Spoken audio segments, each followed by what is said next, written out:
start off with a couple of things that are connected to movement and positioning, but are not precisely movement and positioning. And this is a couple of options that are, for me, imperative.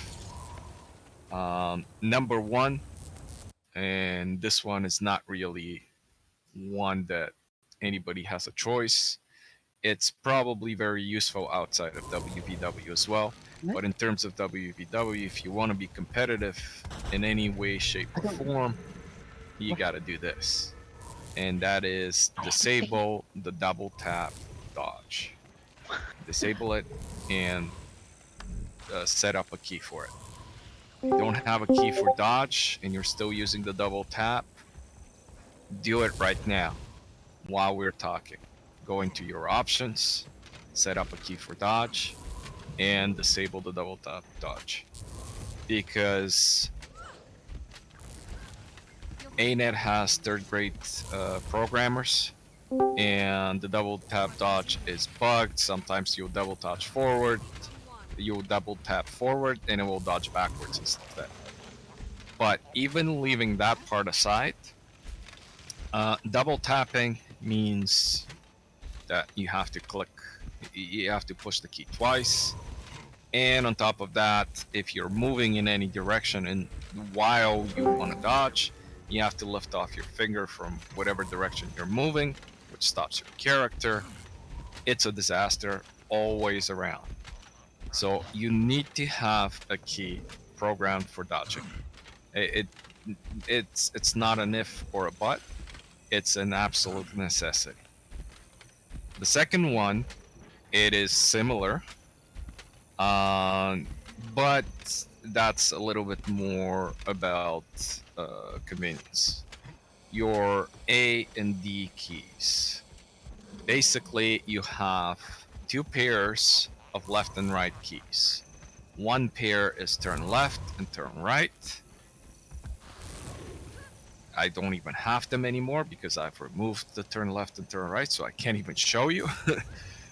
But one pair is turn left and turn right. By default, that's A and D. And the second pair is strive left and strive right, which by default is, I believe, O and E. You do not need the turn left and turn right keys. They're absolutely useless, they're slow, and they make you vulnerable. What you should learn to do, if you haven't yet, is to use your mouse to switch the direction in which you want to be moving forward. And just be using the W key and using your mouse to direct you which way you want to turn. Now, the strive left and strive right keys are still important because you want to be able to strive when you're moving side to side, or maybe go diagonally forward. For example, I'm set up over here. I'm going to be going straight towards the marker, but as they deliver a bomb in front of me, I want to strive a little bit. So the strive left and right keys are important. Also, just moving back and forth like this, left to right, is important to be able to do. Now, the key to the strife is that even though you're moving left and right, you're still facing forward. So the enemy is at the marker, and I'm strifing to the right here, and then I'm strifing to the left. For all intents and purposes for the game thinks that I'm facing the enemy here. So any hits that they deliver from that position on me, even though I'm moving left and right here, are gonna be as if they're hitting me from the front. If I'm using turn left and turn right to do that, the game will turn me and I'll be moving like this, and then like this.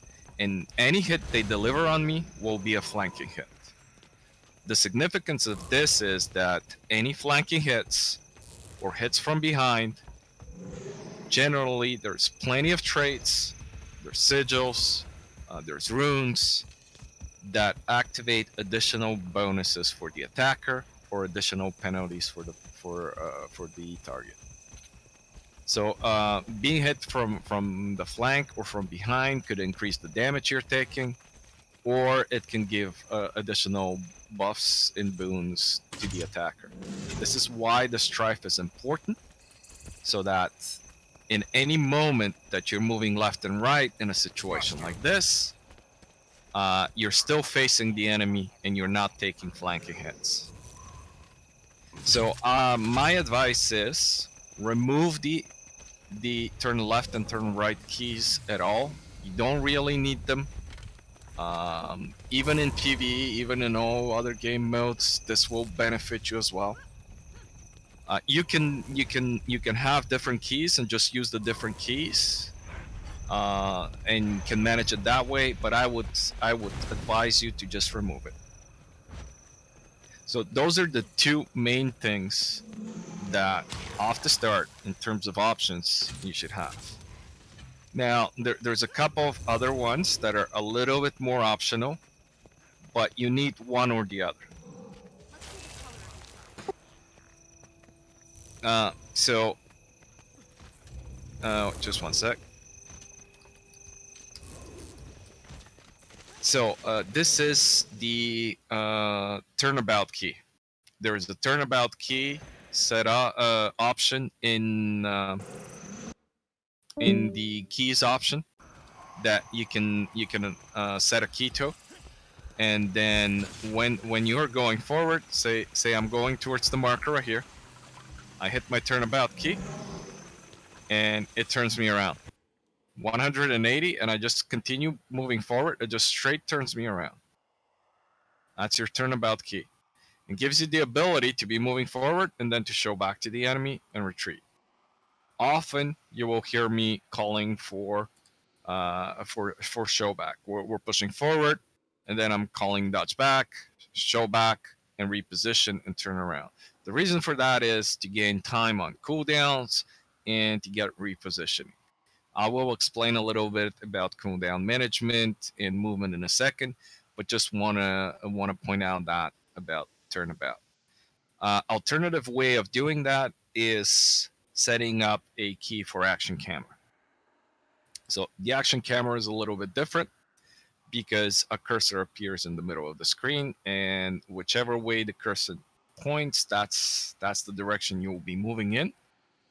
With the addition that if you hit the S key instead of backpedaling, which usually happens, your character will turn around and will start running in the other direction, but your camera will remain and look at the enemy. That's useful if you can get used to it. It is a useful way of conducting fighting because it gives you a lot of options. You can be retreating from the enemy and still looking at them and still delivering damage behind you very easily. Whereas when you need to use your direction of view as the means of directing in what direction you're running, it's a lot harder to actually deliver damage behind you. You have to be moving, then turn around, drop damage, turn around, and continue moving. So I would recommend, if you can get used to action camera, to actually use the action camera.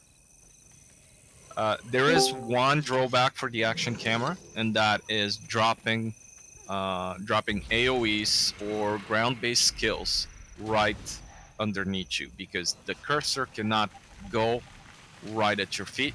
It always goes a little bit in front. So you'll be always dropping your skills about this much in front of you. So that one takes a little bit of getting used to manage. You need to back off a little bit. For example, if you want to drop it, like I'm sitting here on top of the marker, and I want symbols and empowers on top of me. So with the action camera, I'll just move up, drop it, and come back in. And that takes a little bit of getting used to, but that is the one drawback to the action camera. Now, either works, and the reason you want one or the other is to be able to reposition quickly. Do not use the S key in WVW. S key, you move extremely slow and it makes you a very easy target. You're still facing the enemy, but this is a very slow movement.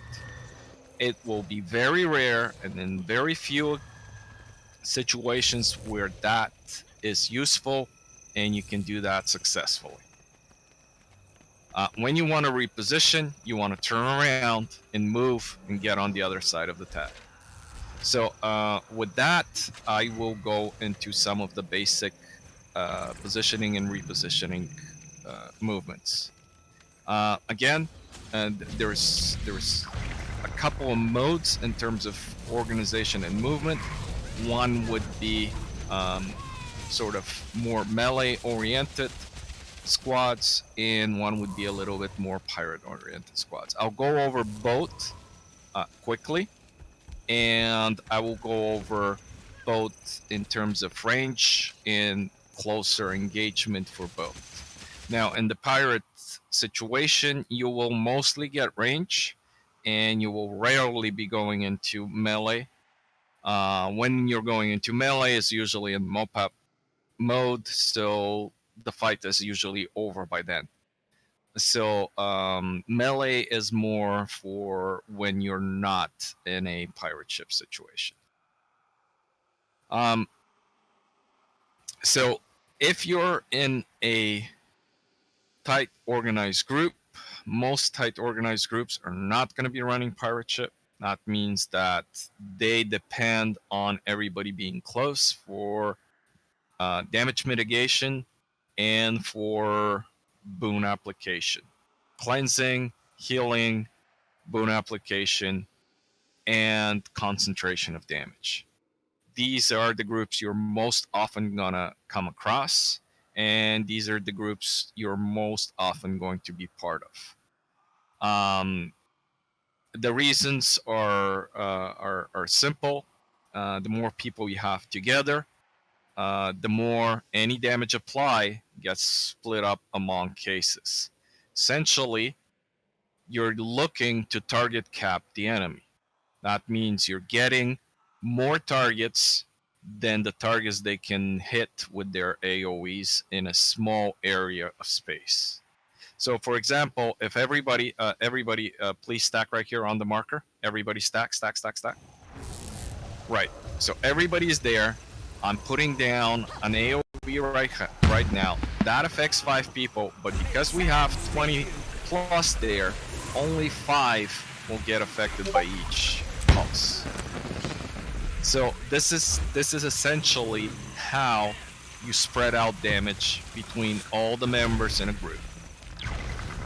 Now, to mitigate this advantage, the enemy needs to deliver all their AoEs in a small area. To do that, of course, you need to be close together. Because right now, if I call a hit at 1200 range, which would be right there on the marker, people can deliver it because we're all together.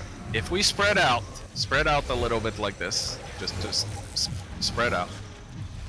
Now, I will put a marker at 1200 range over here. Now, some people can hit it, but a lot of people that are over here cannot hit it. And so in that situation, if their whole group is stacked up in that one spot and we're spread out like that, we're not going to be able to deliver all our AoEs on top of them. And so they can mitigate through basically target capping our AoEs. That makes it easier for healers, that makes it easier for cleansers, and so on. This is the reason for tightly stacking. The second reason, of course, is boons, because boons have a range usually. For example, again, I'll use the example of the symbols on the Guardian. You have to be within this circle to actually get the beneficial moves. If you're not getting anything. Most skills have different ranges. However, a lot of the skills will be, the vast majority will be within 300 range. If it's over 300, there are only few skills that are. So in terms of your movement and positioning in a more melee oriented but organized group, even if you are a more pirate-oriented group, when you're pre-stacking boons before a fight, you want to get in tight for that reason, and you want to be generally within this circle around the tag. This is 180 distance from the tag, and this is basically the distance from the tag you can be safely and expect to get all of the boons necessary from the supports in your sub squad. If you're not, then you're not going to get something, you're going to be missing something. And in combat, again, that is the distance you want to keep. So this is basically the reason for stacking. Now, I will give a little extra thing. So when you're sitting still and you're facing the enemy, they made a change a couple of months back where they transferred the additional damage from Torment from moving to standing still. So if you have Torment on you and you're standing still right now, you take additional damage. Before, it used to be if you had Torment and you were moving, you would take additional damage. For that reason, and for a second one, I will explain it in a second as well, it is better when you're sitting still to be sort of vibrating left and right. Let's say the enemy is out front of us over here, we're facing them, we're sort of in range, we can exchange some small range spikes. It is better to be doing a little bit of a vibration left and right, so that any damage, if Torment's applied, it's not going to do extra damage to you, but also additionally, any AoE circle, for example, imagine that the marker is the middle of the circle. I'm applying a symbol right there. The way the AoE works is that it hits the 5 unique targets that are closest to the center of the AoE at any given time. So it has a pulses. So every time the ground AoE pulses, it finds the 5 closest targets. So when you're stacked together, let's stack everybody back together. Everybody get together. So when we're stacked together like this, and nobody's moving, nobody move right now, and nobody's moving, when you place down the AoE on the ground, it's gonna hit the exact same 5 people with every pulse, because everybody is still staying within the same distance from the center of the AoE. Now, if we're sort of moving back and forth like this a little bit, every single pulse is gonna hit a different person, because we're changing our proximity to the center of the AoE every pulse.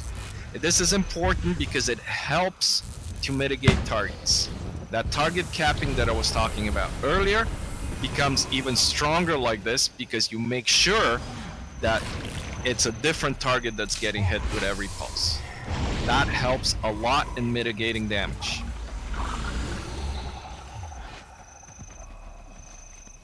Kill them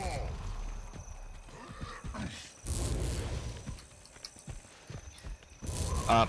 So keep those 2 things in mind. They're not necessarily as important for pirate ship, and I'll explain the difference later. I want to go over the 2 main things in terms of approaching a fight, which is range spikes and pushing in from melee, because there's a couple of differences to both. When we're doing a range spike, usually we're going to be doing some prep work. We want Aegis, we want small stab, we want to empower, we want to apply quickness, and we want to approach, and we want to deliver a range spike. Usually that means lines from the Guardians, that means a pull from a Chrono. The Revenants are going to be doing the most of the range spike, depending on the distance, whether it's about 900 or 1200. If it's 900, there is a whole range of other things like shades and additional DPS that can be delivered from other professions. At 1200, it will be mostly the revenants. The key here, obviously, is to deliver our hit and not to be get caught by theirs. So we're moving in, we're delivering, and then we're repositioning right away. That might be with a dodge back first, and then turn around and reposition, Kill 'em or all. alternatively, we just turn around and come back. We might even move to the side, for example. We've pushed up for a range spike, and then we move to the side rather than retreat if we want to keep pressure up. Now, if the enemy is smaller than you, generally you can do a range spike and then accept the damage back, and you'll be able to mitigate it just by doing what I was saying, just like vibrating back and forth, coming a little bit to the side, coming to the other side, avoiding some of the circles, and target capping the rest, splitting up the damage and mitigating. Normally, however, if you're engaging against a bigger group or a similar size group, you actually want to avoid the counter spike because you're saving your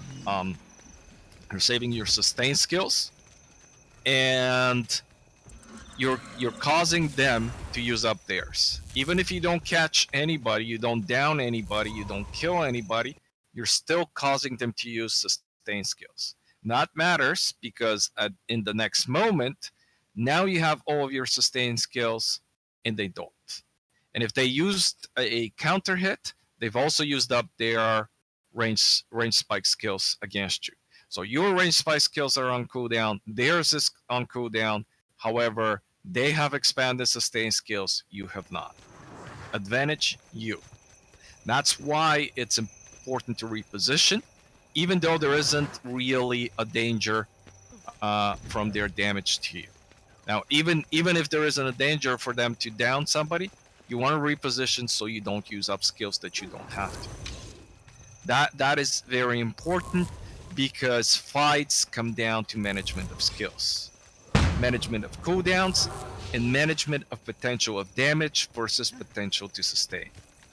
Skills are used in terms of efficiency as well, but the most important thing when it comes down to skills, after all, is their availability. Some players will be better with the use of their skills, more timely, and so on. But at the end of the day, it matters how many skills you have available versus how many you don't. And this is where repositioning becomes your biggest weapon. If you don't get hit by their damage skills, then you're not expanding your sustain skills, and that gives you an advantage. Ultimately, number of players translate into the number of skills you have available. And that is the main difference in a fight. So if the enemy has more players than you, they will have, by pure math, more skills than you to use, both in DPS and in sustain. Whether they use it efficiently is an entirely different thing, and it does matter. However, that's not what you're planning for. Your plan is always in terms of the amount of skills they have. And this is where movement comes into effect very importantly, both for your squad, your tag, and the enemy tag. As a tag, I have two things that I'm looking for in terms of engagement. For example, we're coming to a new group. I haven't seen this group before. We are approaching them. I have two things. First, I need to know when we're starting the run how tightly my squad's gonna move, because that's gonna tell me what kind of potential for damage I have and what kind of potential for sustain. At the same time, I'm looking for the same from them: how tightly they're moving, how quickly they're reacting to movement, and how tightly they're delivering damage. So if the enemy is at the marker and we approach, I might be just probing them to see what kind of spike they're going to generate.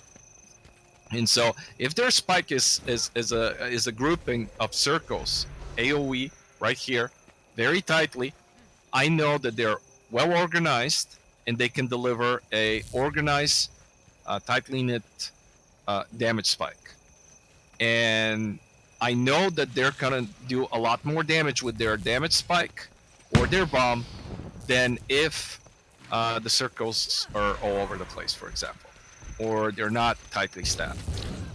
When I push up, the tag will move, and I'll see what group of the whole moves with it quickly, and how much tailing there is, and all of that is giving me information as to the amount of skills I can expect to hit us, and as to amount of skills and efficiency they will have a sustain. The opposite is true for them. They get the absolutely same information from us just by observing our movement. This is why I keep on saying always stay tight even when there is no danger from the enemy, because you're giving away information. You're giving away information without even having fought. All right, so this is for a range spike. Generally, range spikes are going to be 1200 for a long range spike. That's usually probing, or you're looking to pull a couple of people that are not paying attention, do not have stab, do not reposition quickly, whatnot. You're looking to lower the enemy's numbers. Now, a 900 range spike is looking more to do damage. There, you're looking to do kills. You're not only probing the enemy, you're not only looking for them to expand some sustained skills, you're looking to actually do damage. So you're moving in with a 900, that would be about this distance, and at that point, you're looking to catch something. That's gonna be a heavier spike, a lot of damage. Pretty much everybody can deliver damage at this. You're still not using your biggest damage unless the tag wants it, but this is a heavier spike. So as a squad, you have to be aware of that. When the enemy is within this distance, they can deliver pretty much 80% of their damage potential on you. And it's important to know that, because it means that you need to reposition in that moment or be able to sustain their counter if you're moving for a range spike. For example, we're moving here, range spike, and now dodge back, show back, reposition right away. That way, if they're delivering back their counter where we were, we're avoiding most of it. After the range spikes comes the melee push. I will go over the general melee push, and I'll go over a stealth hit, because there is an important thing that is missed usually and forgotten when the stealth push happens, and it is very important. And in general, the melee push. Now, there's two situations when you have a melee push. It's either a choke. For example, here the stairs. This is a choke situation.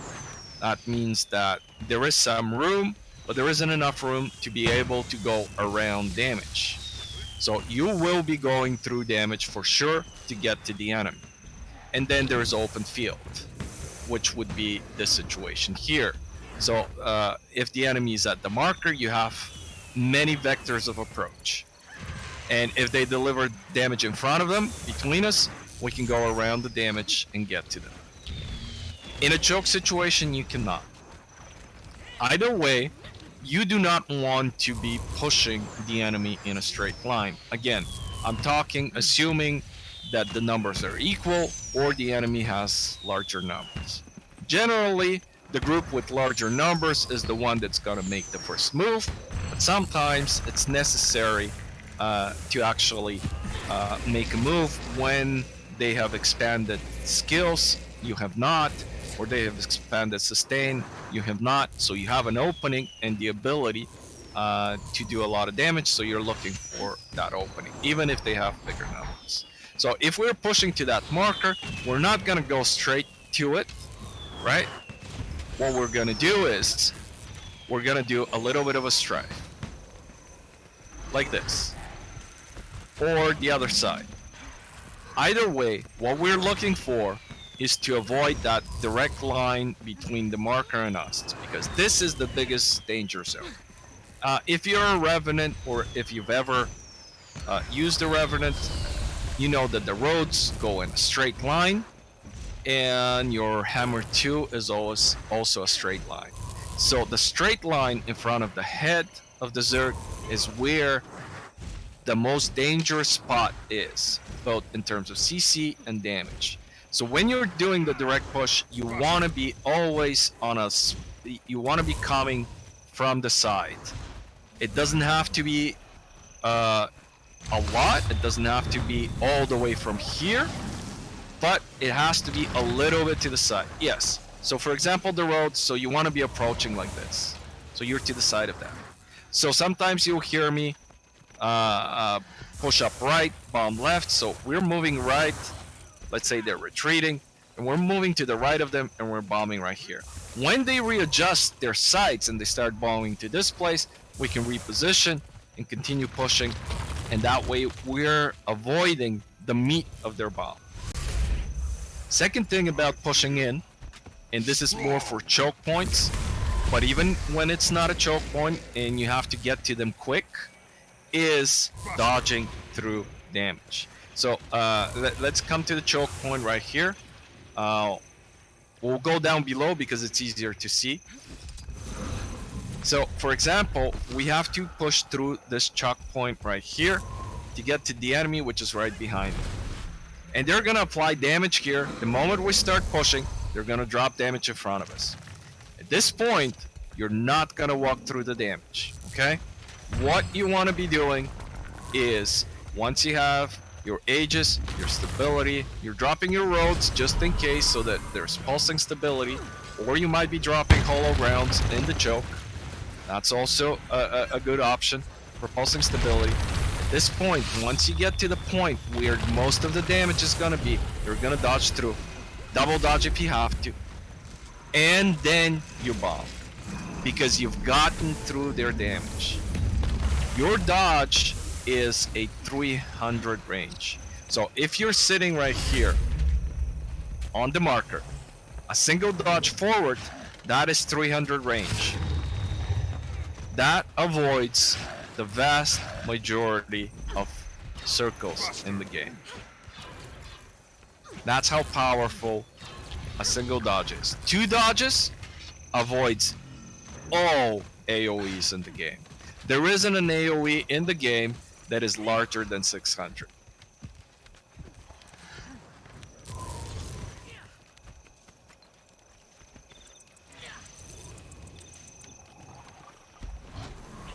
So, dodge, very important. Again, if you have the double tap dodge, turn it off, set up a key. Very important, especially for pushes. Now, a second situation with pushes, when you have a push through. So we've come to them, and we're on top of them. You want to go through them because they can start bombing at their feet, but you do not want to continue too far, because the moment you go behind them, you have your back to them. Now they can turn around and hit you at the back, but also you can turn around and hit them in the back. Generally, they will try to push right through you as well, because that's the shortest way to get out of your damage. So let's say we're on top of them, we're slightly behind, and now we're turning and we're dropping our damage on them. If they haven't turned to face us, we're actually delivering damage from their back, which is more damage again, as I was saying before, with the strife left and right. If they're not facing you frontally, you're delivering extra damage, you're getting extra boons, they're getting extra penalties. Second situation, and this is more from a defensive standpoint. The enemy is the one that's pushing into us. We have 2 options here. We either retreat, whether it be left, right, back, it doesn't matter. We're backing off from them, or we push straight at them and through them as well. There is two reasons for pushing through them. Usually, this is a situation where you cannot avoid the damage. For example, they've gotten close enough to you that one dodge back is not going to get you out of range. Let's say you're a bit in a choke situation. We are right here, right? We're in this situation. So there isn't enough room. This is a wide choke, so here we do have the room. But imagine it being a bridge. So from here to here, this is the choke. You do not have enough room to be dodging to the side to avoid the damage. Dodging back is not far enough because they're pushing with super speed, and you cannot get out of their range.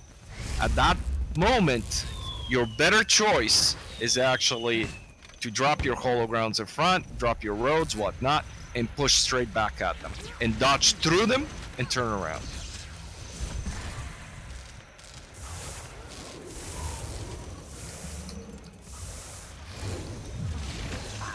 So this is the reason why sometimes the enemy will push at you, and the tag will decide to actually push straight back at them.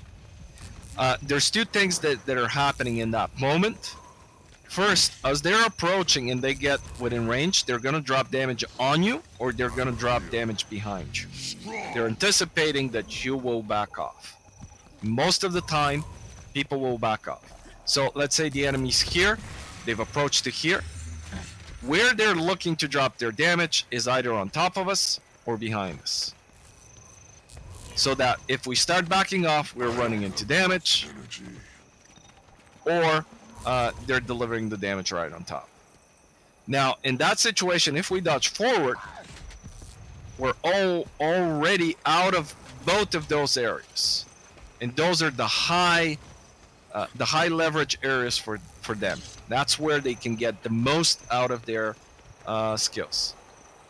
Now, if we do it often enough, they might start actually pushing in and dropping their damage in front. And roads and so on will be right in front. So we might not want to go straight forward. We might to go do a sort of forward and right dodge, a strife dodge, and that way avoiding the forward bomb. But getting that distance down as quick as possible gets us out of the range of that damage that they're delivering up front.